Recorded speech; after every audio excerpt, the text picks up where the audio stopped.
నమస్తే, నేను Roja. Welcome to special debate.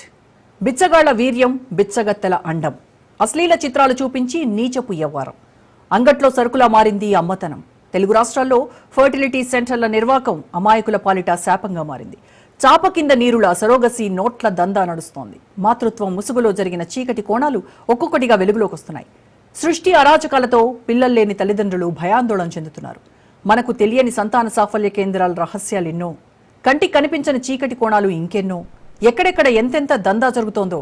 పుట్టింది తమ రక్తం పంచుకు పుట్టిన బిడ్డేనా? ఫర్టిలిటీ, సరోగసి సెంటర్లపై నమ్మకం ఎలా? ప్రభుత్వాలు చర్యలు ఎందుకు తీసుకోవడం లేదు? సంతాన సాఫల్య కేంద్రాలపై పర్యవేక్షణ ఎక్కడ? సృష్టి రహస్యంపై ఇవాల్టి స్పెషల్ డిబేట్. తెలుగు రాష్ట్రాల్లో చాప కింద నీరుల సరోగసి దందా నడుస్తోంది. రోజు రోజుకు అద్దె గర్భాలకు డిమాండ్ పెరుగుతోంది. దీంతో ఆర్థిక అవసరాల కోసం నీచపు పనులు చేస్తున్నారు కొందరు దుర్మార్గులు.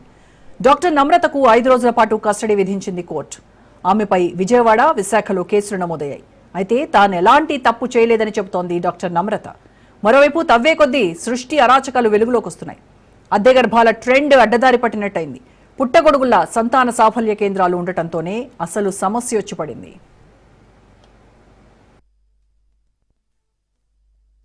చెప్పండి.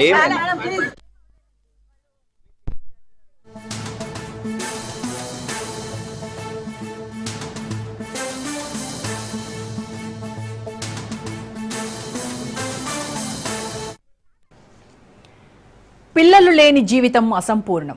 ఆ బాధ ఎలా ఉంటుందో సంతానం లేని వారికే తెలుస్తుంది. పెళ్లై సంవత్సరాలు గడిచినా పిల్లలు పుట్టక మనోవేదనని అనుభవిస్తున్న దంపతులు చాలా మంది ఉన్నారు. అలాంటి వారు పిల్లలు కలుగుతారనే ఆశతో డాక్టర్లను సంప్రదించడం, అనేక రకాల మందులు వాడటంతో పాటు చెయ్యని ప్రయత్నాలంటూ ఉండవు. గర్భం దాల్చడం అనేది మాతృత్వంలోని మాధుర్యం. ఆ మాధుర్యాన్ని మనసారా ఆస్వాదించాలని ప్రతి తల్లి ఆరాటపడుతుంది. ఈ ఆరాటమే కొందరి నుదుట అదృష్టాన్ని మారుస్తోంది. మరికొందరు తల్లులకు శాపంగా పరిణమిస్తోంది. అయితే మాతృత్వం అనే మధుర స్వప్నానికి దూరమైన మాతృమూర్తుల అవసరం కొందరు అమాయకులైన తల్లులను బలి తీసుకుంటోంది. అందుకు అద్దె గర్భం అనే చట్ట నిబంధన ఉన్నా అది అడ్డదారి తొక్కుతోంది.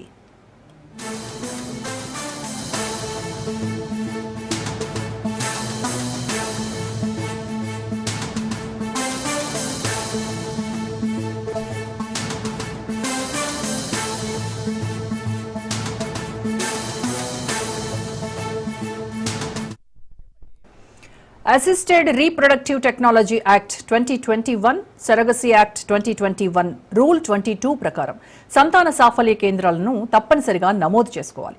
నిపుణులతో పాటు జిల్లా వైద్య ఆరోగ్య శాఖ వాటిని పర్యవేక్షించాలి. కానీ అలాంటివి ఏం జరగడం లేదు. దీంతో వైద్య శాఖ మొద్దు నిద్ర అమాయకుల పాలిట శాపంగా మారుతోంది.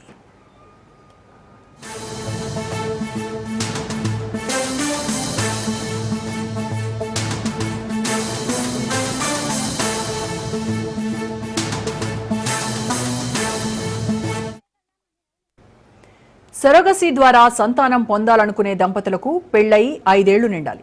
గతంలో పిల్లలుండడం గానీ, దత్తత తీసుకున్న సంతానం గానీ ఉండకూడదు. దంపతుల్లో ఒకరికి ఇన్ఫర్టిలిటీ సమస్య ఉన్నట్టు జిల్లా మెడికల్ బోర్డు ధ్రువపత్రం తప్పనిసరి. జన్మించిన బిడ్డ సంరక్షణ హక్కులకు మ్యాజిస్ట్రేట్ అనుమతి తీసుకోవాలి.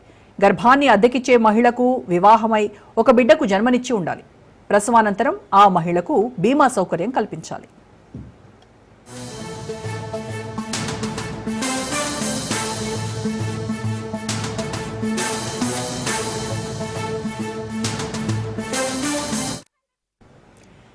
ఇప్పుడున్న పరిస్థితుల్లో సంతానాన్ని పొందటం అనేది చాలా మంది యువతి యువకుల్లో కష్టతరంగానే మారింది. లేట్ వయసు పెళ్లిళ్లు, సెటిల్ అయ్యేదాకా ఆగి చూసి ఆలస్యంగా పెళ్లి చేసుకోవడం, లేదా పిల్లల్ని కనే వయసు దాటాక పెళ్లి సంబంధాలు కుదరటం జరుగుతోంది. దీంతో సంతాన సాఫల్య కేంద్రాలు పెద్దెత్తున పుట్టుకొచ్చాయి. అక్రమ వ్యాపారాలకు అవకాశాలు పెరిగాయి.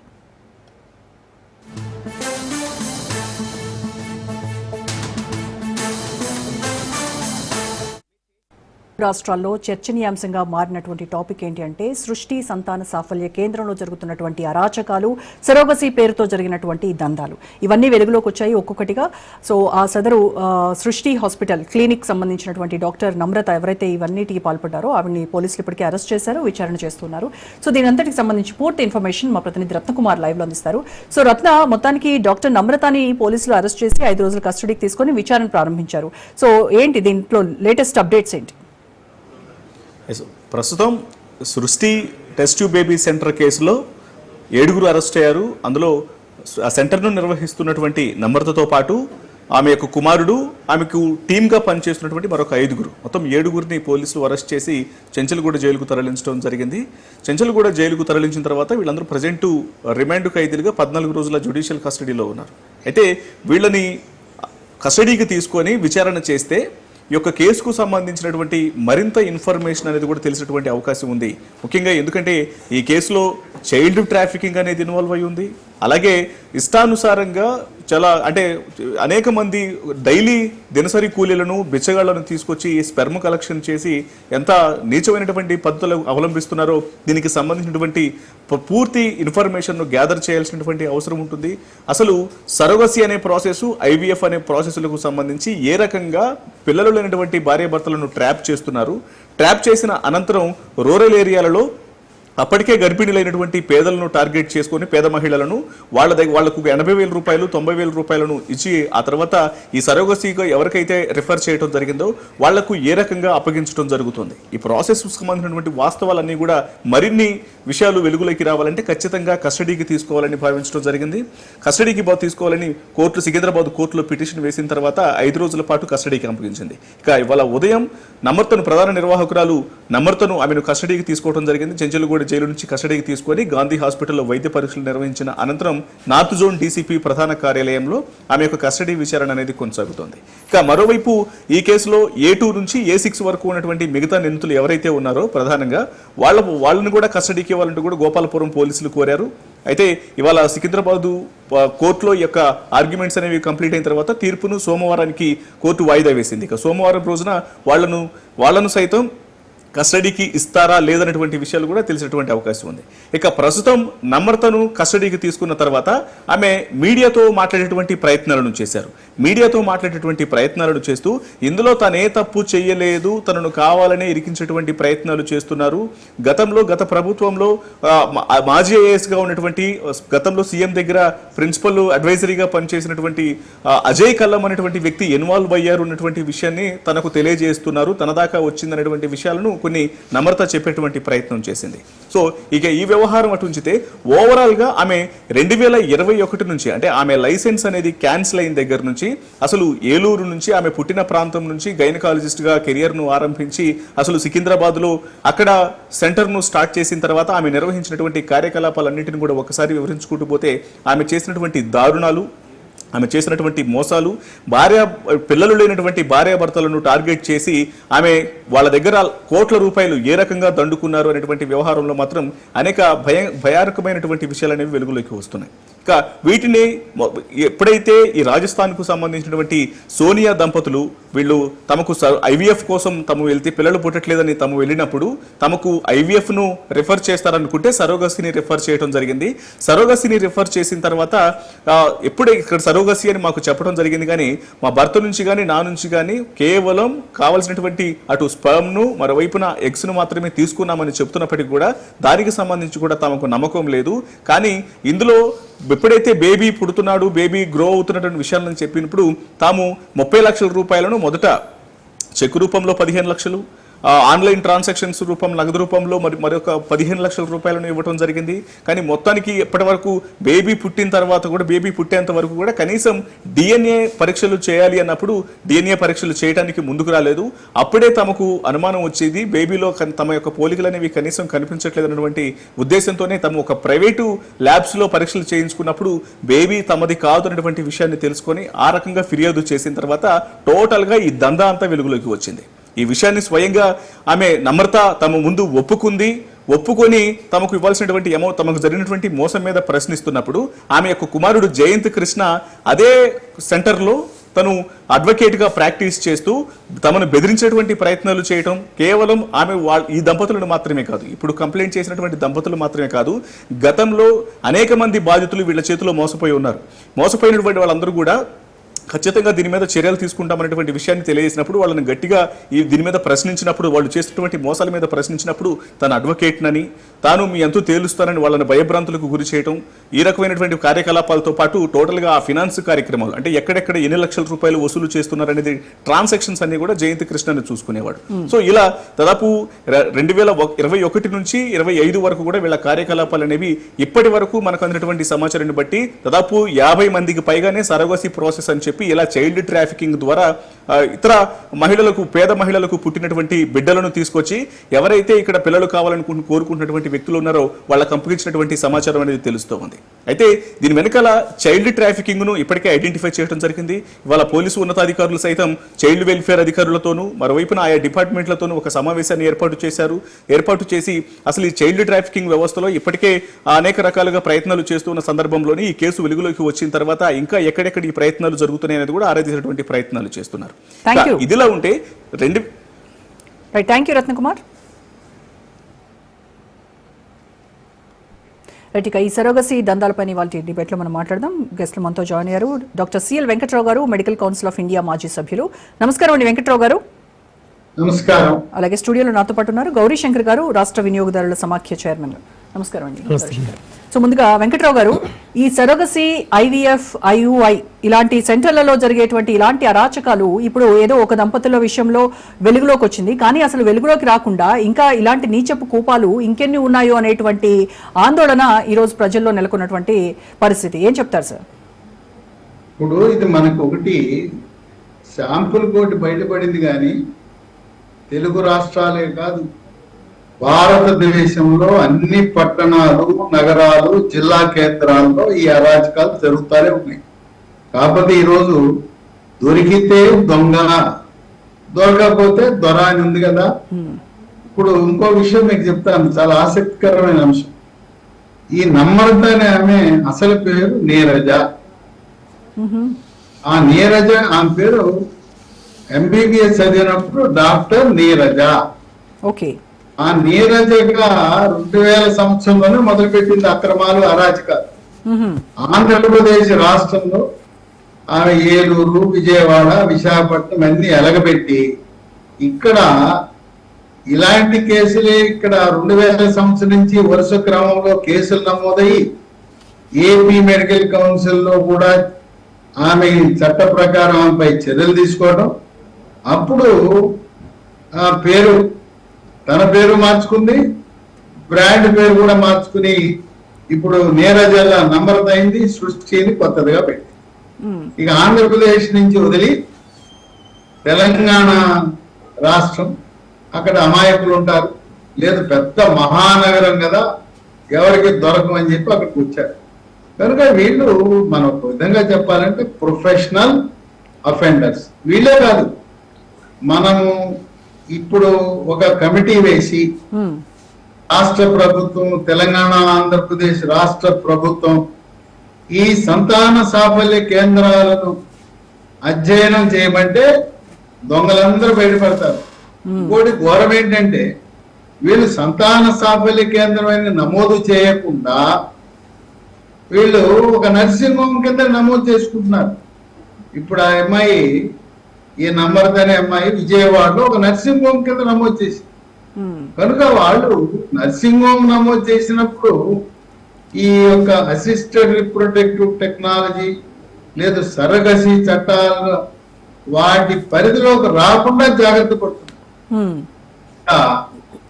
అక్రమాలకి, అరాచకాలు మామూలుగా లేదు. కానీ సార్, ఐవీఎఫ్ కానీ ఇలా టెస్ట్ ట్యూబ్ కావచ్చు, ఐ మీన్ సరోగసీ కావచ్చు, ఇలాంటివి చేయాలి అని అంటే కొన్ని యాక్ట్స్ ప్రకారం వాళ్ళు రిజిస్ట్రేషన్ కూడా చేసుకోవాల్సి ఉంటుంది కదా. Assisted reproductive technology act, surrogacy act, వీటన్నిటి కింద రిజిస్ట్రేషన్ ఉండాలి. వాటన్నిటి కింద రిజిస్ట్రేషన్ చేసుకోవాలి. దానికి సరిపడా అక్కడ యంత్ర పరికరాలు ఉన్నాయా లేదు. ఐవీఎఫ్ అంటే చాలా ఖరీదైన చికిత్స, కరెక్ట్. దానికి కావలసిన యంత్ర పరికరాలు ఉన్నాయా? తర్వాత ఐవీఎఫ్ చేయాలంటే ఒక నైపుణ్యము కలిగిన ఎంబ్రియాలజిస్ట్ ఉండాలి. ఆ ఎంబ్రియాలజిస్ట్ ఉన్నాడా, అతనికి ట్రైనింగ్ ఉందా, సర్టిఫికేట్ ఉందా, ఇవన్నీ చూడాలి. కనుక వీళ్ళు ఇక్కడ ప్రభుత్వం ఏంటంటే కేవలం నర్సింగ్ హోమ్లు వీటిని మాత్రం రిజిస్టర్ చేస్తున్నారు. ప్రజల నుంచి కానీ, పత్రికల్లో కానీ, టీవీల్లో కానీ ఫిర్యాదులు వచ్చే వరకు వాటిని పర్యవేక్షణ చేసే నాదుడే లేడు. పైగా జిల్లా వైద్య శాఖ అధికారి ఆయన అర్హత ఏంటి? కేవలం ఎంబీబీఎస్. వాళ్ళకి వీటి గురించి అంత పరిజ్ఞానం ఉండదు. ఏదైనా ఎవరైనా ఫిర్యాదు చేస్తే వెళ్ళటం తప్పనిచ్చి ఒకసారి రిజిస్ట్రేషన్ ఇచ్చిన తర్వాత వాటిని తనిఖీ చేయటం అనేది లేదు, ఆ పద్ధతే లేదు. కరెక్ట్. ఒక పరిశ్రమ పెడితే పరిశ్రమకు సంబంధించిన అనేకమైన అధికారులు అందరూ కలిసి వెళ్ళి తనిఖీ చేస్తారు. ఇక్కడ ఏమి అట్లాంటి సిస్టమే లేదు. ఇప్పుడు 2 తెలుగు రాష్ట్రాలు ఒక ప్రత్యేక కమిటీ నియమించి ఈ సంతాన సాఫల్య కేంద్రాల యొక్క గుట్టు బయట పెడితే ఇదిగో ఈమె జాబితాలో మరి కొంతమంది పదుల సంఖ్యలోనే బయటపడతాయి. డబ్బే పరమావధిగా అమాయకులను మోసం చేస్తున్నారు రకరకాల దశల్లో. అసలు తండ్రి వీర్య కణాలు కాదు, తల్లి అండము కాదు, ఎవరి వీర్య కణాలో ఎవరి అండాలో తెలవని పరిస్థితిలో ఇప్పుడైతే ఎవరికో బిడ్డను తీసుకొచ్చి చేతిలో పెడుతున్నారు. ఇంకొక విషయం కూడా వెలుగులోకి వచ్చింది సార్. ఆ వీర్యము ఆ అండాలు ఎవరివో కూడా మనకి తెలుస్తున్నాయి. అంటే కొన్ని వీడియోస్ అవి కూడా మనం చూసాము. కొంతమంది బిచ్చగత్తెలు తీసుకొచ్చి వాళ్ళ నుంచి అండాలు తర్వాత స్పర్మ్ కలెక్ట్ చేయడము, అవి ఇక్కడ వచ్చినటువంటి పేషెంట్స్ ఎవరైతే ఉన్నారో వాళ్ళకి అవి యూజ్ చేయడము, ఇలాంటివి కూడా చూసాం. దాని గురించి కూడా మనం మాట్లాడదాం సార్. ఒకసారి నేను గౌరీశంకర్ గారితో ఇంటరాక్ట్ అవుతాను. సో గౌరీశంకర్ గారు, ఇప్పుడు వినియోగదారుల ఫోరం అనేది ఏదైనా ఒక వస్తువు కల్తీ అయిందనో లేకపోతే ఇంకొకటో కల్తీ అనేది ఏదైనా జరిగితే మాకు ఇమ్మీడియట్ గా గుర్తొచ్చేది కన్జ్యూమర్ ఫోరం. సో ఇప్పుడు ఇక్కడ జరిగిన కల్తీ వీర్యం కల్తీ, అండం కల్తీ. మరి వీళ్ళకు కూడా ఈ బాధితులకి ఈ కన్జ్యూమర్ ఫోరంకి వచ్చి కంప్లైంట్ చేసి దానికి సంబంధించినటువంటి ప్రాసెస్ చేసుకోవచ్చు అంటారా? ఏంటి ఇది ఏమొస్తుందంటే సర్వీసెస్ కిందకి వస్తుంది. ఇది హాస్పిటల్ సర్వీసెస్, డాక్టర్స్ కానీ హాస్పిటల్స్ కానీ ల్యాబొరేటరీస్ కానీ ఆర్ పారామెడికల్ స్టాఫ్ వీళ్ళు అందించే సేవలన్నీ కూడా మెడికల్ సర్వీస్ కిందకి వస్తుంది. మెడికల్ సర్వీస్ అన్నీ కూడా ఏదైనా లోపం ఉంటే కన్జ్యూమర్ ప్రొటెక్షన్ యాక్ట్ కింద, వినియోగదారుల రక్షణ చట్టం కింద ప్రశ్నించే అధికారం అనుకుంది. సపోజ్ ఇక్కడ ఈ పర్టికులర్ కేసులో DNA టెస్ట్ చేసేసి, ఎందుకంటే ఫాదర్ మదర్ అంటే ఇంటెండింగ్ పేరెంట్స్ ఇద్దరు వాళ్ళు రెస్పెక్టివ్ స్పర్మ్ ఇచ్చారు, తర్వాత ఎగ్ ఇచ్చారు. అది ఉన్నప్పుడు అదే IVF చేసేసి ట్రాన్స్ప్లాంట్ చేస్తే యూట్రస్లో చేస్తే ఆటోమేటిక్గా వస్తుంది కదా. అది వాళ్ళు చేయకుండా అసలు ఎందుకు చేశారో చాలా వేరే వాళ్ళు తీసుకొచ్చేసి టోటల్గా డిఫరెంట్ చేయడం చాలా అన్యాయం. ఎందుకంటే కాన్ఫిడెన్స్తో నమ్మకంతో మన మన బిడ్డ అని చెప్పేసి టెక్నికల్గా ఆ భార్యకి వేరియస్ మెడికల్ రీజన్స్ ఉండొచ్చు, యూట్రస్ పర్మిట్ చేయకపోవచ్చు, హెల్త్ ప్రాబ్లమ్స్ ఉండొచ్చు, డెలివరీ కావడానికి కష్టమైతే అలాంటి సందర్భంలో మెడికల్ సర్టిఫికేట్ ఇచ్చిన తర్వాత ఓ డాక్టర్ ఎగ్జామిన్ చేసి డిస్ట్రిక్ట్ మెడికల్ అథారిటీస్ వీళ్ళు eligible for eligible for transfer ఇది చేసుకోవడానికి అవకాశం ఉంటుంది అని సర్టిఫికేట్ ఇచ్చిన తర్వాత, మెజిస్ట్రేట్ పర్మిషన్ ఇచ్చిన తర్వాత వాళ్ళు పేరెంట్స్ ఇద్దరు వాళ్ళ రెస్పెక్టివ్ స్పెర్మ్ ఎగ్ ఇచ్చిన తర్వాత అది టెస్ట్ ట్యూబ్లో పెట్టేసి ఫెర్టిలైజేషన్ అయిన తర్వాత మదర్ womb లో ప్రెస్ పెడతారు. అది ఇద్దరు రెడీగా మేడుకుంటూ వాళ్ళు ఇచ్చినప్పుడు అది ప్రవేశపెట్టకుండా ఫెర్టిలైజ్ చేసి ప్రవేశపెట్టకుండా వేరే వాళ్ళు తీసుకోవడం అంటే అసలు దీంట్లో ఇన్హ్యూమన్ మనం ఊహించడానికి అవకాశం లేదు. ఈ పర్టికులర్ కేసులో DNA టెస్ట్ చేసిన తర్వాత వాళ్ళది టోటల్గా వాళ్ళకి కాదు వేరే వాళ్ళకి తెలిసింది కాబట్టి ఖచ్చితంగా ఇది gross negligence, unfair trade practice, misleading statement. కాబట్టి ఖచ్చితంగా దీంట్లో అది సేవా లోపం మీదకి వస్తుంది. కన్జ్యూమర్ ప్రొటెక్షన్ యాక్ట్ మీద క్లినిక్ మీద వేయచ్చు, కేసు వేయచ్చు, నష్టపరిహారానికి వేయచ్చు. అదేవిధంగా ఇప్పుడు మనకు సరోగసీ యాక్ట్ ప్రకారం ఇలాంటివి ఏదైనా జరిగితే వాళ్ళ మీద అప్ టు 10 lakhs దాకా ఫైన్ వేయచ్చు, 10 సంవత్సరాల దాకా జైలు శిక్ష కూడా వేయడానికి అవకాశం ఉంది. ఇది చాలా తీవ్రమైనది, మ్యాక్సిమం పనిష్మెంట్కి. ఇన్ఫాక్ట్ ఇది చూస్తుంటే DNA టెస్ట్ ప్రకారం టోటల్ వేరే వాళ్ళది.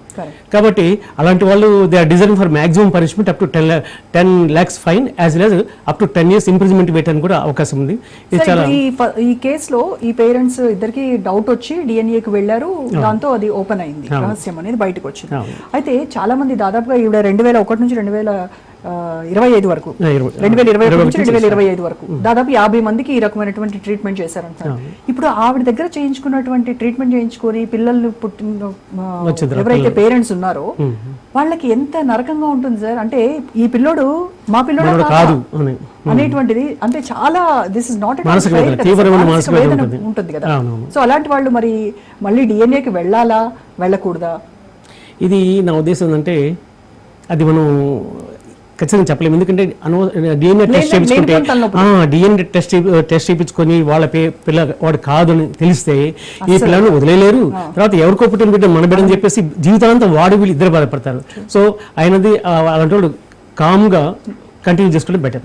సో అనవసరంగా పుట్టిన తర్వాత పిల్లవాడిని ఆ తర్వాత తెలిసిందనుకోండి, వీళ్ళు భరించలేరు, తెలిసిన పెద్దవాడు అయిన తర్వాత వాడు కూడా భరించలేడు. కరెక్ట్. కాబట్టి రైట్ నౌ మిగతా పేరెంట్స్ అనవసరంగా అనుమానంతో టెస్ట్ చేయించుకోవద్దని నేను సలహా ఇస్తున్నాను. రైట్. సో ఈ విషయంలో వెంకట్రావు గారు ఏమంటారు? సో వెంకట్రావు గారు, ఇంత తీవ్ర క్షోభ ఉంటుంది కదా వాళ్ళకి, అంటే ఈ పిల్లోడు మా పిల్లోడా కాదా అని. అంటే మిగతా ఎవరైతే కొంతమంది 50 మంది వరకు ఈ ట్రీట్మెంట్ తీసుకొని పిల్లల్ని తీసుకున్న వాళ్ళు ఉన్నారు కదా, వాళ్ళ పరిస్థితి ఏంటంటారు సార్? నా సలహా నేను గౌరీశంకర్ గారితో పూర్తిగా ఏకీభవిస్తాను. మిగతా వాళ్ళు ఎవరైతే ఆమె ద్వారా పిల్లలు పొందారో ఈ గతహనాస్తేని డిఎన్ఏ టెస్ట్ వద్దు, ఏమొద్దు. ఎందుకంటే ఇప్పుడు మళ్ళీ డిఎన్ఏ టెస్ట్ చేసుకుంటే తల్లి, తండ్రి, ఆ పిల్లవాడు, వయసు పెరిగిన పిల్లవాడు ముగ్గురు కూడా మానసిక క్షోభకు గురవుతారు. మనం ఎవరో పుట్టిన బిడ్డను తీసుకొచ్చి దత్తత చేసుకున్నాం, లేదు రోడ్డు మీద ఉన్న అనాథ శరణాలయాలు అనాథం తెచ్చుకుంటున్నాం, వాళ్ళు మనకు పుట్టలేదు కదా, కనుక అలాగే అనుకోవాలి. ఇప్పుడు మన డిఎన్ఏ లేదు, మనం దత్తత చేసుకున్నా, అనాథ శరణాలయాన్ని తెచ్చుకున్నా, మనకు ఒక బంధమైన ఏర్పడింది. ఆ పిల్లవాడు పిల్లతో తల్లిదండ్రులకు ఒక బంధం ఏర్పడింది. కనుక డిఎన్ఏ పరీక్ష చేయటం అంత సమంజసం కాదు. తల్లిదండ్రులు సుఖంగా ఉండండి. కాకపోతే ఏంటంటే భవిష్యత్తులో ఈ డిఎన్ఏ పరీక్ష చేయించుకోవడం అనేది భవిష్యత్తుకు ఉపయోగించుకోవాలని, గతంలో పిల్లలు ఉన్నవారు దానికి వెళ్లకుండా ఉంటే మంచిది. ఇంకోటి ఏదో విచారణ అంటున్నారు, వీళ్ళు ప్రొఫెషనల్ అఫెండర్స్, అందులో లాయర్ ఒక ఆయన ఉన్నాడు, వీళ్ళు ఏది అడిగినా మాకు తెలవదు, మాకు గుర్తులేదు. ఇప్పుడు వీళ్ళే శిక్షణ ఇచ్చేది. గౌరీశంకర్ గారు కూడా లాయరే, ప్రముఖ లాయర్. ఆయన వినియోగదారుల ఫోరంలో ప్రముఖ లాయరు. వాళ్ళు ఏమి శిక్షణ ఇస్తారంటే నేరస్తులకు, నిందితులకు మాకు గుర్తులేదు, తెలవదు అంటే ఏది కూడా ఒప్పుకోరు. వాళ్ళు చేసిన తప్పుని వాళ్ళ నోటితో ఎట్టి పరిస్థితుల్లో ఒప్పుకోరు. కానీ సాక్షులు ఉంటారు కదా, ఆ సాక్షులు నిజాలు చెప్తారు. అంతేగాని ఎవరైతే ఈ నిందితులు ఉన్నారో, ఎక్యూజ్డ్ మాత్రం పొరపాటును కూడా వాళ్ళు వాస్తవాలు వెలికి రాదు. ఇది వాళ్ళకేం కొత్త కాదు. ఇలాంటి గతంలో అరెస్టులు, ఈ చర్యలు ఇవన్నీ ఆంధ్రప్రదేశ్ అయిపోయిన తర్వాత ఇప్పుడు తెలంగాణలో ఈ అవతారం ఇక్కడ ఇస్తారు. పేరే మార్చుకుని, సృష్టి అని పేరు పెట్టుకుని, ఈ డబ్బు సంపాదన అనేది డాక్టర్లకు ఒక మానసిక రోగంగా భావించాలి. ఏదో ఒక రకంగా డబ్బు సంపాదించాలనేది ఒక మానసిక రోగం. కనుక దీన్ని ప్రభుత్వాలు తక్షణమే 2 రాష్ట్రాల్లో కూడా నిపుణుల కమిటీని ఏర్పాటు చేసి అన్ని సంతాన సాఫల్య కేంద్రాలని త్వరగా వాటిని పరిశీలించి వాటికి అసలు ఎటువంటి లైసెన్స్ ఉన్నది అనేది చేయవలసిన ఆవశ్యకత ఎంతో ఉన్నదని ప్రజలు భావిస్తున్నారు. Right sir. ఇక ఇప్పుడు ఆంధ్రప్రదేశ్లో కూడా విజయవాడ అలాగే వైజాగ్లో కూడా ఈ సృష్టి పేరుతోనే హాస్పిటల్స్ రన్ చేస్తూ, ఆ క్లినిక్స్ రన్ చేస్తూ అక్కడ కూడా ట్రీట్మెంట్ వెలగబెట్టారు. సో దానికి సంబంధించి పూర్తి ఇన్ఫర్మేషన్ మా ప్రతినిధి సౌమ్య లైవ్ లో అందిస్తారు. సౌమ్య. ఎస్ రోజా, ఏమైనా చూసుకున్నట్లయితే 2004లో ఏలూరులో ఆమె ఒక గైనకాలజిస్ట్ గా తన ప్రస్తావన అయితే మొదలుపెట్టింది. అప్పట్లోనే ఏలూరుకు సంబంధించినటువంటి ఒక హాస్పిటల్లో ఒక తల్లికి ప్రసవం చేస్తున్న సమయంలో తల్లి బిడ్డ ఇద్దరు మృతి చెందారు. దాంతో ఎక్కడైతే ఆ హాస్పిటల్ ఉందో ఆ హాస్పిటల్ ఉండేటటువంటి గ్రామస్తులు, అదేవిధంగా పేషెంట్ చనిపోయినటువంటి బంధువులు, వీళ్ళందరూ కూడా ఆమె మీద దాడికి వెళ్లారు. అక్కడి నుంచి ఆమె ఎస్కేప్ అయిపోయింది. దీంతో ఏదైతే ఏలూరుకు సంబంధించినటువంటి ఒక పోలీస్ స్టేషన్ లో కేసును కూడా నమోదు చేసినట్లు తెలుస్తుంది. అయితే అక్కడి నుంచి విజయవాడకి ఈమె తెలివిగా మకాం మార్చుకుంది. విజయవాడలో కూడా సంతాన సాఫల్య కేంద్రం ఐవీఎఫ్ పేరుతో ఒక ఐవీఎఫ్ హాస్పిటల్ అయితే నిర్మించడం జరిగింది. అయితే అక్కడ కూడా చాలా వరకు పేరెంట్స్ ఇచ్చినటువంటి కంప్లైంట్స్ మేరకు అక్కడ ఉండేటటువంటి అధికారులు వెళ్లి తనిఖీలు చేశారు. అయితే ఏవి కూడా సరిగ్గా లేకపోవడంతో అక్కడ కూడా ఈవిడ మీద, నమ్రత మీద కేసులు నమోదు కావడంతో అక్కడి నుంచి డైరెక్ట్ గా హైదరాబాద్ కి అయితే మకాం మార్చినట్లుగా మనకు తెలుస్తుంది. అయితే చూసుకున్నట్లయితే ఫస్ట్ ఏలూరులో ఏదైతే నమ్రతకు సంబంధించినటువంటి అత్తవారు, అంటే తను పెళ్లి చేసుకున్నటువంటి భర్త ప్రణీత్ రెడ్డి, సో ఆయన దాని ఏలూరు కావడంతో అక్కడి నుంచి ఆమె గైనకాలజిస్ట్ గా తన ప్రస్తావన అయితే మొదలు పెట్టినట్టు తెలిసింది. అయితే గత 10 ఏళ్ల క్రితం ఆ భర్త చనిపోయిన తర్వాత ఈ మధ్యలో ఇవన్నీ జరిగిన నేపథ్యంలో ఏకంగా ఇవిడ హైదరాబాద్ కు వచ్చేసింది. అయితే హైదరాబాద్ లో కూడా ప్రస్తుతం మనందరికీ తెలుసు ఆమె పెట్టినటువంటి ఐవీఎఫ్ సెంటర్ ఏదైతే సృష్టి ఐవీఎఫ్ సెంటర్ ఉందో దానిలో ఎలాంటి ప్రాపర్ గైడ్ లైన్స్ కానివ్వండి లేదా ఎలాంటి ప్రాపర్ ఇవి కూడా లేకుండానే అక్కడ కూడా ఐవీఎఫ్ సెంటర్ అయితే పెట్టడం జరిగింది. అయితే అక్కడ చాలా ఐవీఎఫ్ సెంటర్స్ ఇప్పుడు పుట్టుగొడుగుల్లో మనకి పుట్టుకొస్తున్నాయి కాబట్టి అందులో ఒకటిగా ప్రస్తుతం నమ్రత కూడా చలామణి అయిపోయింది. ఇప్పుడు ఏదైతే ఈ వ్యవహారం అంతా కూడా బయట వెలుగులోకి వచ్చిందో దాని తర్వాత ఈమె ట్రాక్ రికార్డ్ మనం చూసుకున్నట్లయితే ఇప్పటి వరకు కూడా అంటే ఆమె కెరీర్ బిగినింగ్ నుంచి ఇప్పటి వరకు కూడా ప్రతి దగ్గర కూడా ఒక డాక్టర్ గా ఆమె ఫెయిల్ అవుతూనే వస్తుంది. మరి నిజంగానే ఆమె ఎంబీబీఎస్ చేసి వచ్చిందా లేదా అనేటటువంటి పలు అనుమానాలు కూడా చాలా వరకు అందరికీ వస్తున్నటువంటి పరిస్థితి కనిపిస్తుంది. Roja right, thank you Soumya. So ఇక ఈ సృష్టి సంతాన సాఫల్య కేంద్రం చేసినటువంటి అరాచకాలు అకృత్యాలు వీటన్నిటిపైన ఈ డిబేట్ చూస్తున్నటువంటి ప్రేక్షకులకు మీకు కూడా మీ అభిప్రాయాన్ని మాతో పంచుకోవాలంటే స్క్రీన్ మీద నెంబర్ స్క్రోల్ అవుతుంది, ఆ నెంబర్కి కాల్ చేసి మీరు మాతో మాట్లాడొచ్చు నేరుగా. సో రైట్, గౌరీశంకర్ గారు, ఇప్పుడు సరోగసీలో donor sperm or donor egg ఇవి అంటే కొంత లీగల్గా కూడా చేయొచ్చు కదా, అంటే ఎవరైతే ఇంటర్నెట్ పేరెంట్స్ ఉంటారో వాళ్ళని కూర్చోబెట్టి అంటే డిస్క్లోజ్ చేస్తారంటారా వాళ్ళ డీటెయిల్స్ అవి కూడా ఎవరైతే డోనర్? ఖచ్చితంగా. ఇప్పుడు ఈ ఇంటర్నింగ్ పేరెంట్స్ ఎవరైతే పిల్లలు లేరో పెళ్ళైన తర్వాత 5 సంవత్సరాల తర్వాత కూడా ప్రెగ్నెన్సీ కన్సీవ్ చేయకపోతే అలాంటప్పుడు దే ఆర్ ఎలిజిబుల్. ఇది ఆర్టిఫిషియల్ మన ఐవీఎఫ్ ద్వారా ఈ సంతాన సాఫల్య కేంద్రాల సహాయం తీసుకొని చట్ట ప్రకారంగా వాళ్ళు ఇలా కావడానికి అవకాశం ఉంది. దీనికంటే కొన్ని నామ్స్ ఇప్పుడు మనకు సరోగసీ యాక్ట్ ఉంది, దీంట్లో చాలా ప్రొవిజన్స్ పెట్టారు. ఏది ఈ విధంగా మిస్లీడ్ చేయకుండా తప్పులు చేయకుండా ఉండటానికి చాలా ఇంగ్రీడియంట్స్ చాలా పెట్టారు. ఒకటి ఏంటంటే ఫస్ట్ ఆఫ్ ఆల్ 5 years పేరెంట్స్కి ఉండాలి, ఇద్దరికి ఉండాలి పెళ్ళిన తర్వాత వీళ్ళు ఒక డాక్టర్ సర్టిఫికేట్ తీసుకోవాలి. ఏమంటే వీళ్ళకి పాసిబిలిటీ లేదు, నేచురల్గా ఇంపార్టెన్స్ కాదు, నేచురల్గా డెలివరీ ప్రెగ్నెన్సీ కన్సీవ్ చేసేందుకు అవకాశం లేదు అని చెప్పేసి ఒక మెడికల్ సర్టిఫికేట్ తీసుకోవాలి. అదేవిధంగా మెడికల్ బోర్డు ఉంటుంది, మెడికల్ బోర్డు నుంచి డిస్ట్రిక్ట్ మెడికల్ బోర్డు నుంచి సర్టిఫికేట్ తీసుకోవాలి. They are eligible for this type of సరోగసీకి ఎలిజిబుల్ అని చెప్పేసి సర్టిఫికేట్ తీసుకోవాలి. అదేవిధంగా ఎవరైతే ఈ క్లినిక్స్ ఉంటారు కదా, ఈ క్లినిక్స్ కూడా వాళ్ళు ప్రాసెస్ చేస్తారు. అది కూడా అదేవిధంగా ఎవరైతే ముందుకు వస్తారో నార్మల్గా ఏంటంటే ఈ ఎవరైతే మదర్ సరోగసీ మదర్ ఎవరైతే వస్తారో వాళ్ళు ఏంటంటే ప్రతిఫలాపేక్ష ఉండకూడదు, మానిటరీ కన్సిడరేషన్ ఉండకూడదు, డబ్బులు తీసుకొని చేయకూడదు, అది చాలా ప్రొహిబిటెడ్ ఇది. సో ఏ విధంగా స్వచ్ఛందంగా ముందుకు వచ్చి పర్టికులర్లీ ఏంటంటే ఒక రిలేటివ్స్ అయితేనే బెటరు, అది రిలేటివ్స్ అని ఇనిషియల్ పీరియడ్ చెప్పారు. ఇది ఈ పేరెంట్స్కి సంబంధించిన రిలేటివ్సే వచ్చి ముందుకు రావాలి అని చెప్పేసి ఒకటి పెట్టారు. తర్వాత వాళ్ళకు కూడా స్క్రీన్ మనం టెస్ట్ చేయాలి.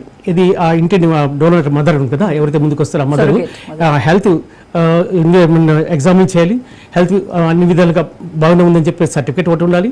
అదేవిధంగా సైకలాజికల్ టెస్ట్ కూడా చేయాలి. 6 రోజులు చేసిన తర్వాత సాటిస్ఫై అయిన తర్వాత అప్పుడు ముందు ఒక బేబీకి బర్త్ ఒక మినిమం ఒక బేబీ ఉండాలి, మినిమం ఒక బేబీ ఉండాలి.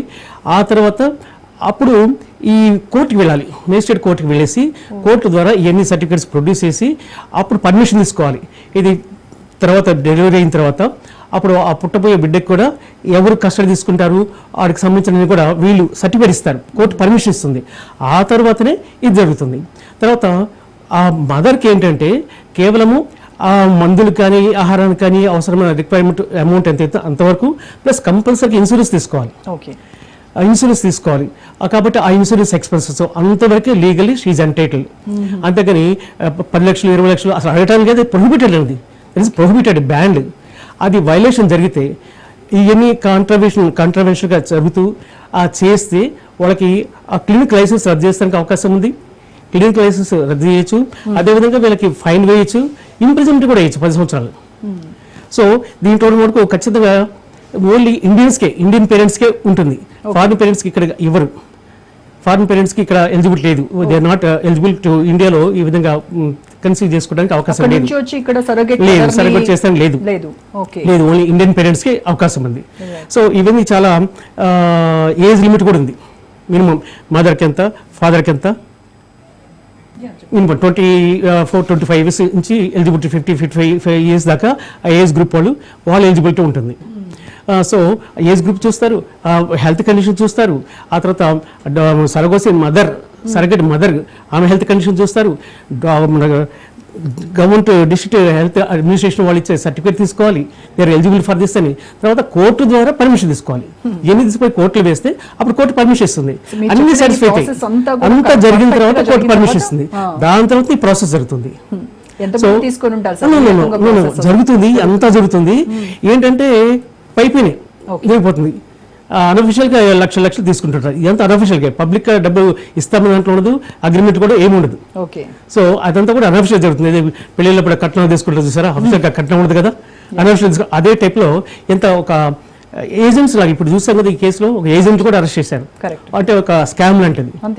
అది రైట్ సార్. సో దీనిపైన వెంకట్రావు గారి వెర్షన్ వినే ముందు మనతో మాట్లాడడానికి పబ్లిక్ కాలర్స్ ఫోన్ చేస్తున్నారు సార్. నిర్మల్ నుంచి కాల్ చేశారు బాలన్న గారు. నమస్కారం అండి బాలన్న గారు. హలో. రైట్, ఇంకో కాలర్ కాల్ చేశారు. వీరభద్రారెడ్డి గారు లైన్లో ఉన్నారు. నమస్కారం అండి వీరభద్రారెడ్డి గారు. నమస్కారం మేడం. ఒక చిన్న సజెషన్ ఇవ్వాలనిపించింది, నేను లైవ్ చూస్తున్నాను. ఎస్ చెప్పండి సార్. ఇక్కడ స్క్రోలింగ్ ఇస్తున్నారు కదా మా బిచ్చగాళ్ళ వీర్యం బిచ్చగాళ్ళ కన్నమని, కొంచెం అది ఆపేయండి మేడం. ఎందుకంటే అది ఆల్రెడీ అక్కడ నుంచి తీసుకున్న వాళ్ళకు మా పేరెంట్స్ కి చాలా ఇబ్బంది అనిపిస్తుంది వాళ్ళ మానసికంగా. నా సలహా మీకు. రైట్ అండి, okay right, thank you Veerabhadrareddy గారు. సార్ వెంకట్రావు గారు, ఇప్పుడు గౌరీశంకర్ గారు చెప్పిన ప్రాసెస్ ఏదైతే ఉందో, వాళ్ళని కూర్చోబెట్టి సర్టిఫికేట్ పొంది చాలా పెద్ద ప్రాసెస్ ఇదంతా. అంటే ఎన్ని కేసెస్లో ఇది పర్ఫెక్ట్గా అమలు అవుతుందంటారు? అసలు పిల్లలు పుట్టిన వాళ్ళకి 3 దశలు ఉంటాయమ్మా. మొట్టమొదటిది IUI అంటారు. భర్త యొక్క వీర్యాన్ని గర్భాశయంలో ప్రవేశపెట్టే ప్రక్రియని IUI అంటారు. అది ప్రయత్నం చేయాలి. అది వైఫల్యం చెందితే సరుగసీకి వెళ్ళక ముందు in vitro fertilisation IVF test tube baby అది ప్రయత్నం చేయాలి. ఎవరికి సరుగసి అంటే తల్లికి గర్భాశయ నిర్మాణములో కొంతమందికి చాలా చిన్న గర్భాశయం, ఆ గర్భాశయము ఆ పిండాన్ని భరించే శక్తి ఉండదు. ఓకే, అటువంటి గర్భాశయ నిర్మాణ లోపాలు ఉన్న వారు మాత్రమే సరుగసికి వెళ్ళాలి. అంతేగాని ఫ్యాన్సీ కింద IUI ప్రయత్నం చేయకుండా, IVF ప్రయత్నం చేయకుండా సరుగసికి వెళ్ళదు. అది ప్రత్యేక పరిస్థితుల్లో ఆఖరి ప్రయత్నం కింద దాన్ని వాడాలి. ఇక ఈ IVF అంటే ఏంటంటే భర్త యొక్క వీర్య కణాలు భార్య యొక్క అండకోశం నుంచి అండాన్ని పీరియడ్స్ ప్రారంభమైనప్పటి నుంచి 14వ రోజుకి అండకోశం నుంచి సాధారణంగా ఒక అండం రిలీజ్ అవుతుంది. కానీ వీళ్ళు హార్మోన్లు ఇవ్వటం వల్ల 4-5 అండాలు కూడా విడుదలవుతాయి.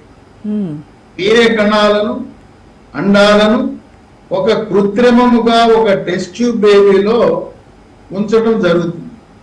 ఆ ప్రక్రియలో 4 నుంచి 5 పిండాలు కూడా ఏర్పడతాయి. సాధారణంగా 4-5 పిండాలు వారికి ఎక్కించాలి. ఒక పిండం బాగా అభివృద్ధి చెందిన తర్వాత కొన్ని ప్రత్యేక పద్ధతుల ద్వారా మిగతా 2-3 చంపేస్తారు. చంపకపోతే ఏమవుతుందంటే 2-3 పిండాలు పెరిగితే ట్విన్స్ గాను ట్రిప్లెట్స్ గాను ఉంటారు. ఇక్కడ జరిగే మోసం ఏంటంటే ఈ భర్త ఇచ్చిన వీర్యము కొంత వాళ్ళకు వాడతారు, కొంత వేరే వాళ్ళకు వాడతారు. అట్లా ఈ అండకోశం నుంచి అండాలు కొన్ని తీసుకుంటారు, కొన్ని అండాలు వీళ్ళు వాడుకుంటారు.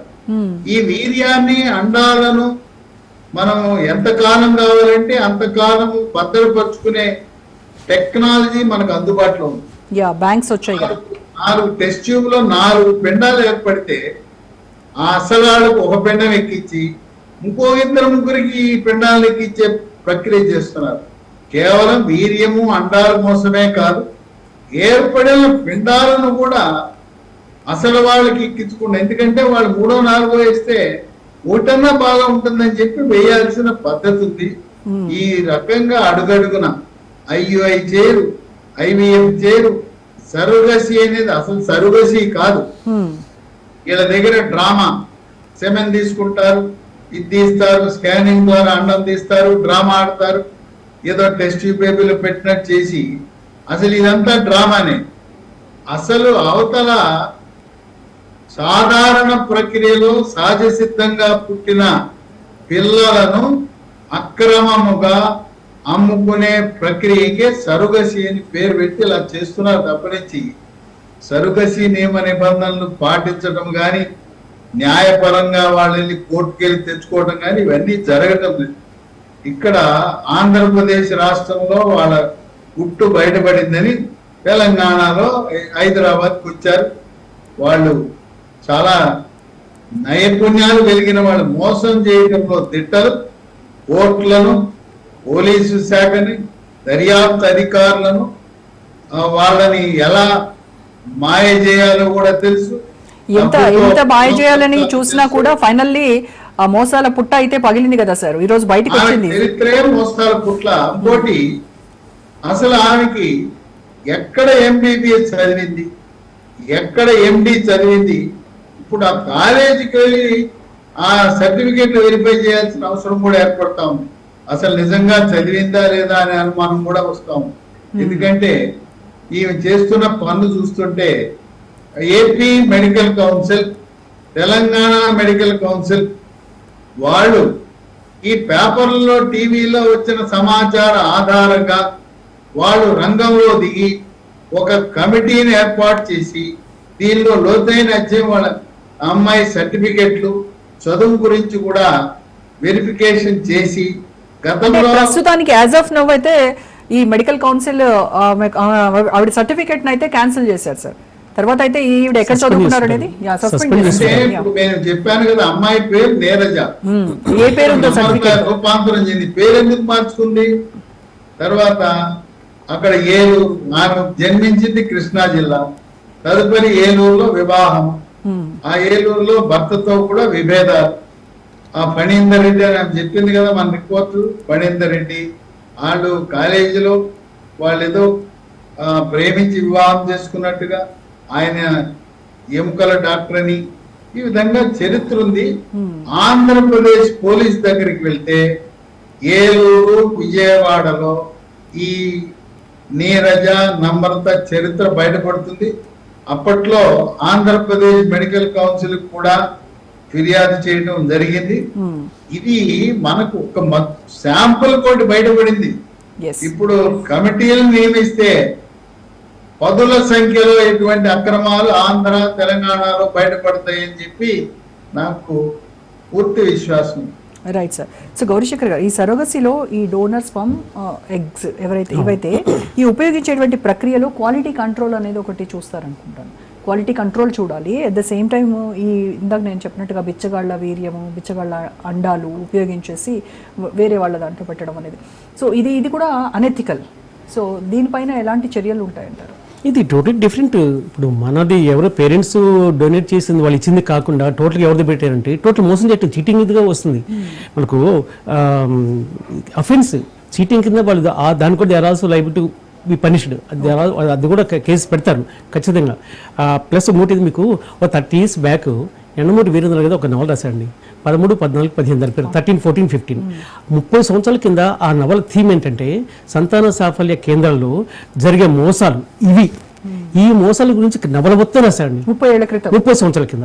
దాంట్లో నన్ను కూడా నేను అడిగితే నేను కూడా కొంత drugs and magic remedies act కింద ఏ విధంగా ఎలాంటి వాటిలో అడ్వర్టైజ్మెంట్ చేయొచ్చు, అలాంటి వాటిలో అడ్వర్టైజ్మెంట్ చేయొచ్చా చేయకూడదా, ఏ డాక్టర్స్ అడ్వర్టైజ్మెంట్ చేయొచ్చా, ఏ రోగాలకి పేపర్లో, టీవీలో ఇట్లా అడ్వర్టైజ్మెంట్ చేయొచ్చు, చేస్తే ఏ యాక్ట్ కింద ఎన్ని సంవత్సరాలు జైలు శిక్ష వస్తుంది అని ఎంత మొత్తం నేను కూడా చెప్పాను. సో ఆయన 30 సంవత్సరాల కింద సంతాన సాఫల్య కేంద్రంలో జరిగే మోసాలు ఇవన్నీ రాశాను నేను. ఎవరు సీమలో తీసుకొచ్చి దేంట్లో ట్రాన్స్పోర్ట్ చేయటం, టెస్ట్ చేయటం అని చెప్పేసి అంత ఊహించి రాసింది యాక్చువల్ ఇప్పుడు నిజమైంది. అదేదో కథలుగా అనుకున్నాం కానీ నిజంగా ఇప్పుడు జరుగుతుంది. సో ఇది ఎంత మ్యాక్సిమం పనిష్మెంట్కి అవకాశం ఉంటే అంతవరకు వేస కేసు ఇది. కరెక్ట్. ఎస్. సో వెంకట్రావు గారు, ఇప్పుడు ఇంటెండెంట్ పేరెంట్స్కి ఎలాంటి రిస్క్స్ ఉంటాయంటారు మామూలుగా? అంటే ఎవరైనా IVF, IUI కానీ లేకపోతే సరగసి బేబీని తీసుకోవడానికి వచ్చినప్పుడు ఆ ఇంటెండింగ్ వాళ్ళకి రిస్క్స్ ఏముంటాయంటారు జనరల్గా? ఇప్పుడు మనం వేరే వాళ్ళ గర్భంలో పెట్టినప్పుడు చట్టం ఏం చెప్తుంది, కాన్పు జరిగేటప్పుడు ఆ తల్లి మరణించే అవకాశం ఉంది కనుక మనం ఎవరైతే సరగసి మదర్ని అద్దెకి తెచ్చుకున్నామో గర్భం, ఏదైనా కష్టపు కాన్పు అయితే లేదా కాన్పు జరిగేటప్పుడు ఊహించని రీతిలో రక్తస్రావం జరిగిన లేదు మాయ అడ్డం పడినా ఇలాంటి సమస్యల వల్ల 1000లో ఒక్కరు తల్లి కూడా మరణించే అవకాశం ఉన్నది కనుక ఎవరినైతే అద్దెకు గర్భము తీసుకుంటున్న ఆమెకు ఆరోగ్య బీమా హెల్త్ ఇన్సూరెన్స్ తో పాటు లైఫ్ ఇన్సూరెన్స్ కూడా తీసుకోవాల్సిన అవసరం తప్పనిసరి.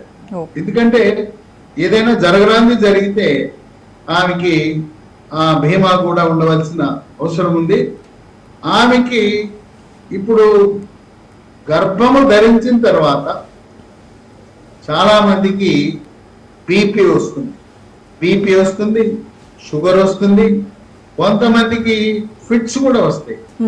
అంటే ఇప్పటికే ఒకరిద్దరికి జన్మనిచ్చిన మహిళలకు ఇది ప్రవేశపెడితే పర్వాలేదు కానీ అసలు ఇంతవరకు పిల్లలు పుట్టని మహిళలను సరగసికి వినియోగిస్తే వాళ్ళకి ఈ సమస్యలన్నీ రావచ్చు. అందువల్ల తల్లికి గర్భవతికి ఎప్పుడు కూడా రిస్క్ అనేది ఉంటుంది. ఆ రిస్క్ ని కవరేజ్ చేయవలసిన బాధ్యత ఇన్సూరెన్స్ కంపెనీస్. అయితే ఇప్పుడు ఇందాక గౌరీశంకర్ గారు చెప్పారు, ఈ యాక్ట్ ప్రకారం, సరగసి యాక్ట్ ప్రకారం ఈ సరగేట్ మదర్ ఎవరైతే ఉంటారో తను ప్రతిఫలాపేక్ష లేకుండా బేబీని ఇవ్వడానికి ముందుకు రావాలి అని చెప్పారు. అసలు ఆ కోణంలో ఎవరైనా ముందుకు వస్తారా సార్? అలా జరుగుతున్నాయి అంటారా? ఇది చట్టము పార్లమెంట్ లో చేశారు. అక్కడ మంచి ఒక సద్బుద్ధితోనే మంచి లక్ష్యంతోనే చేశారు. మనం ప్రాక్టికల్ గా ఎక్కడా కూడా ఏమీ ఆశించకుండా గర్భసంచిని అద్దెకించడం అనేది జరగదు కాక వాళ్ళ యొక్క ఆర్థిక అవసరాల గురించి మీకు తెలుసు కదా, తెలంగాణలో ఖమ్మం జిల్లాలో కిడ్నీలు అమ్ముకున్నారు రైతు. అలాగే పేదరికాన్ని ఆసరాగా తీసుకుని పేదరిక మహిళలకు ఎర్రచూపి గ్రామీణ వాసులను నిరక్షరాస్యులను వాళ్ళకు 1,00,000 వాళ్ళ పడేసి పెద్ద బ్రోకర్లు ఉన్నారు. ఇప్పుడు ఈ సంతాన సాఫల్య కేంద్రాన్ని పట్టుకుంటే ఒక పెద్ద నెట్వర్క్ ఉంది వాళ్ళకి. ఈ వీర్యము సరఫరా చేసే బ్రోకర్లు, అండాలు సరఫరా చేసే బ్రోకర్లు, సరుగసి తల్లిని సమకూర్చే బ్రోకర్లు ప్రతి సంతాన సాఫల్య కేంద్రానికి ఉన్నారు. వాళ్ళని నిక్కు తెలిస్తే మొత్తం చరిత్ర అంతా బయటకు వస్తుంది. సంతాన సాఫల్య కేంద్రానికి కొంతమంది బయట కూర్చుని దంపతుల మాదిరి నటిస్తూ ఒక పిల్లని పెట్టుకుని ఇక్కడే వీళ్ళ వల్లనే మాకు పుట్టిందని చెప్పి అక్కడ వచ్చిన వాళ్ళకి నమ్మకం కలిగించడానికి ఒక 3-4 జంటలు అక్కడ కూర్చోబెడతారు. వాళ్ళు కొత్తగా వచ్చిన వాళ్ళతో పరిచయం చేసుకుని మేము ఈ డాక్టర్ అమ్మ దగ్గర చేసుకున్నాం, మాకు ఇదిగో ఇట్లా పుట్టారని చెప్పి కథ అడుగుతారు. వాళ్ళని కూడా ఆ విధంగా మొత్తం కూడా బ్రోకర్ల వ్యవస్థ ఉన్నది. ఆ ఒక్కని పట్టుకుంటే తీగలాగితే డొంక కదులుతుంది. ఈ వీర్యము దాతలు, అండము దాతలు, ఈ సరగసి పెద్ద రాకెట్. ఇది ఈ కుంభకోణము బయటికి రావాల్సిందే. ఈ ఒక్కతే కాదు, అన్ని సంతాన సాఫల్య కేంద్రాలను చాలా నిశితముగా పరిశీలించి నిపుణుల బృందాన్ని పంపాలి. ఒక్కడైతే ఏదో తులమో పొలమో వాళ్ళకి ఆశ చూపించి మాఫ్ చేసుకుంటారు. కనుక మీకు 4 వెళ్ళాలి.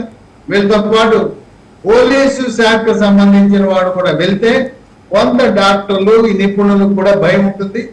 పోలీసులు, వైద్య ఆరోగ్య శాఖ సంయుక్తముగా ఈ వీళ్ళు చెప్పకుండా సంతాన సాఫల్య కేంద్రాలపై దాడులు చేయాలి. చెప్పి వెళ్తే అన్ని ఏర్పాటు చేస్తారు. ఆ విధంగా ఎక్కడికి వెళ్తున్నాం, ఎవరు వెళ్తున్నారు? ఈ డాక్టర్ నమ్రత ఏలూరు వాసి అని అంటున్నారు కదా సార్, మా ఏలూరు రిపోర్టర్ తో ఒకసారి మాట్లాడదాము. ఆవిడకి సంబంధించినటువంటి ఇంకేమైనా విషయాలు వెలుగులోకి వస్తాయేమోనని. మా ఏలూరు రిపోర్టర్ మురళీధర్ ప్రస్తుతం ఫోన్ లైన్ లో ఉన్నారు. మురళీధర్, మేడం ఈ డాక్టర్ నీరజ అలియాస్ నమ్రత ఏలూరు వాసి అని చెప్తున్నారు. సో ఏలూరులో ఆవిడకి సంబంధించినటువంటి కొత్త విషయాలు ఏమైనా వెలుగులోకి వచ్చాయా? పూర్తి ఇన్ఫర్మేషన్ ఏమైనా ఉందా? మేడం యాక్చువల్ గా ఈ డాక్టర్ నమ్రత కెరీర్ మాత్రం అంటే గైనకాలజిస్ట్ గా కెరీర్ ప్రారంభించింది ఏలూరు జిల్లా కేంద్రం ఏలూరులో ప్రారంభించారు. ఆర్ఆర్పేటలో ఒక హాస్పిటల్ కూడా అక్కడ తీసుకొని అక్కడ నిర్వహించేవారు. అయితే ఈవిడ ఫస్ట్ నుంచి వైద్య వృత్తిలో నిర్లక్ష్య భావం పూర్తి స్థాయిలో ఉందంటానికి స్టార్టింగ్ నుంచే ఆవిడ ప్రవర్తన తీరు ఉందని చెప్పుకోవచ్చు.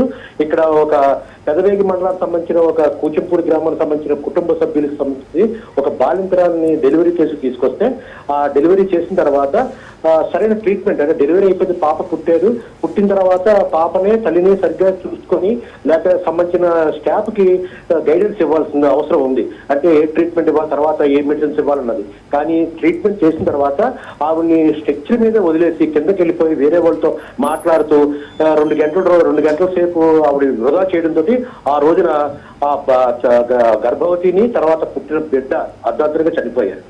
ఆ సంగతి తెలిసిన తర్వాత అది పొద్దున వరకు చెప్పకపోవడంతో ఆ విషయం తెలుసుకున్న తర్వాత బంధువులు తర్వాత ఆ ప్రాంతానికి చెందిన గ్రామస్తులంతా వచ్చి ఆ హాస్పిటల్ మీద దాడి కూడా జరిగింది మేడం.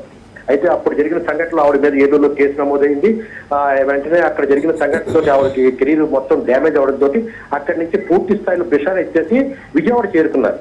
విజయవాడ చేరుకున్న తర్వాత విజయవాడలో కూడా సంతాన సాఫల్య కేంద్రం అని చెప్పేసి ఒకటి ఏర్పాటు చేసుకొని అక్కడ కూడా IVF ద్వారా పిల్లల్ని పుట్టిస్తామని చెప్పేసి ప్రచారం చేసుకుని భారీతో ప్రచారం చేసుకొని అక్కడ కూడా చాలా క్రిమినల్ యాక్టివిటీస్ పిల్లలు పుట్టకుండా వేరే వాళ్ళ స్పెర్మ్ తోటి ఏమో చేసినట్టు, తర్వాత పిండాలు కూడా అక్కడ కూడా వేరే వాళ్ళు కూడా అక్కడ కూడా ఆరోపణలు రావడంతో ICDS శ్రీ సంక్షేమ శాఖకు సంబంధించిన అధికారులు ఆవిడ మీద దాడి చేశారు.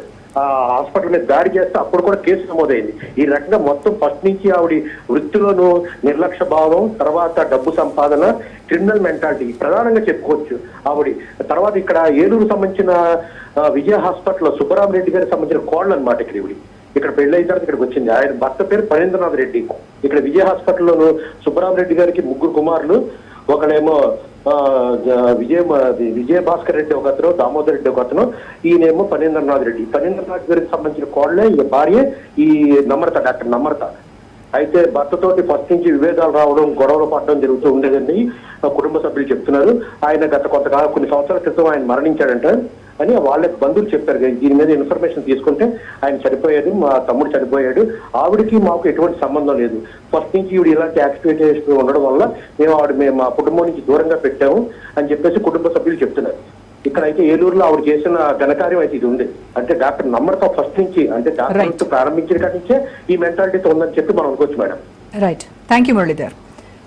సో ఫైనల్గా అంటే ఇలాంటివి మళ్ళీ పునరావృతం కాకుండా అంటే ఇప్పుడు ఇది ఇందాక మనకి వెంకట్రావు గారు చెప్పారు, ఇది ఒకటి శాంపిల్ బయటకు వచ్చింది, బయటకి రానివి ఎన్నో ఉన్నాయి, ముందు బయటకు రాకుండా ఇంకా వీటిని కప్పిపుచ్చుకొని వీటికి మసిపూసి ఏదో చేసేలాగా వాళ్ళ ప్రయత్నాలు వాళ్ళు ఉంటారు. సో వీటిని వెలుగులోకి తేవాలి అని అంటే ఎలాంటి అవేర్నెస్ అవసరం అంటారు? అంటే ఫస్ట్ ఆఫ్ ఆల్ ప్రతి ఫెర్టిలిటీ సెంటర్లో ఇట్లా మోసం చేస్తారు, అన్యాయం చేస్తారు, జనరలైజ్ చేయకూడదు. మనం కేస్ టు కేసు ఉంటుంది, ఆ పట్ల సెంటర్ టు సెంటర్ ఉంటుంది. కాబట్టి మనకైనా అనుమానం వస్తే ముందుగానే చెప్పాలి. Of course first of all వీళ్ళకి పేరెంట్స్ తెలియాలి, అమ్మా ఇట్లా విన్నాము ఎంతవరకు అని చెప్పేసి కాషియస్గా వీళ్ళే చెప్పాలి. తర్వాత అవసరం వస్తే మనం DNA టెస్ట్ చేసుకోవాలి. తర్వాత ఇంకోటి ఏంటంటే చట్టం పర్మిట్ చేస్తుందో లేదో తెలియదు, కానీ ఇప్పుడు ఎవరైతే సర్టిఫికేట్ మదర్ వస్తుందో ఆఫర్ చేస్తుందో తీసుకుని carry on the baby womb ఎవరికి డెవలప్ ఇస్తుందో ఆమెతో మాట్లాడటానికి కన్సీవ్ అయిన తర్వాత పీరియడికల్గా మాట్లాడటానికి అవకాశం ఉంటే బాగుంటుంది. అందుకని నేను చెప్పాను ఏంటంటే రిలేటివ్స్కి మెయిన్ ప్రిఫరెన్స్ ఇవ్వని చెప్తున్నాను. చాలామంది రిలేటివ్స్ కూడా వస్తారు, ఆఫర్ చేస్తారు. ఎందుకంటే ఆ డోనర్కి ఆ మదర్కి సర్గేట్ మదర్కి మినిమం ఒక బేబీ ఉండాలి, పుట్టుండాలి. అలా లేకుండా ఫస్ట్ టైమే షీ కెనాట్ ఆఫర్. అలాగే ఇప్పుడు సింగిల్ విడో ఉంటుంది, అలాగే సింగిల్ మదర్ ఉంటుంది. వాళ్ళు దే కాంట్ ఇది మామూలుగా అయితే అడాప్ట్ చేసుకోవచ్చు, వేరే వాళ్ళని అడాప్షన్ చేసుకోవచ్చు, కానీ పిల్లల్ని ఈ సరగసి ద్వారా వాళ్ళు తీసుకునే లేదు, అవకాశం లేదు, చట్టంలో ప్రాబ్లం ఉంది. So they are not eligible. Otherwise everybody లీగల్గా వాళ్ళు ఎలిజిబిలిటీ ఉంటుంది. మనము ముందే కాషన్స్ తెలుసుకోవడం బెటర్, ఎందుకంటే ఇంత పెద్ద స్కామ్ అయిపోయింది కాబట్టి, పేపర్లో టీవీలో అంతా వచ్చింది కాబట్టి ఇంటెండింగ్ పేరెంట్స్ ఇప్పటికైనా సహజంగా అవేర్నెస్ వస్తుంది. ఇది చూసిన తర్వాత అప్పుడు కూడా కొంచెం ఎంక్వైరీ చేస్తే బెటర్. Correct, sir. ఎవరండి, ఎవరు ఆఫర్ చేశారు, ఆ మదర్ ఎవరు, ఇంటెండింగ్ మదర్ ఎవరు, మాకు చెప్పండి, మేము కూడా చూస్తాం పీరియడికల్గా అని చెప్పేసి. ఐ థింక్ నాకు తెలిసిన ఒక అగ్రిమెంట్ వాళ్ళ మధ్య ఉంటుందో లేదో తెలియదు కానీ, బట్ పీరియాడికల్గా టచ్లో ఉంటే ఈ లేకుండా ఉంటుంది. లేకపోతే ట్రాన్స్ప్లాంట్ చేసి మీరు రూమ్లో ట్రాన్స్ప్లాంట్ చేసాము, లాస్ట్కి 9 months తర్వాత డెలివరీ అయిపోయింది, ఒకేసారి తీసుకొచ్చి ఎవరో తీసుకొచ్చే బదులు పీరియాడికల్ వీళ్ళు చూస్తుంటే ప్రోగ్రెస్ చూస్తుంటారు. కరెక్ట్. అది బెటర్. అవకాశం ఉంటే క్లినిక్తో మాట్లాడి సర్గట్ క్లినిక్తో మాట్లాడేసి వాళ్ళతో కూడా పీరియాడికల్గా టచ్లో ఉంటే వాళ్ళకి బాగా కూడా ఇలాంటివి లేకుండా ఉంటుంది. Right sir, thank you so much Gauri Shankar గారు. వెంకట్రావు గారు, థ్యాంక్ యూ సో మచ్ అండి. ఇది వాళ్ళ special debate. Stay tune to Raj news.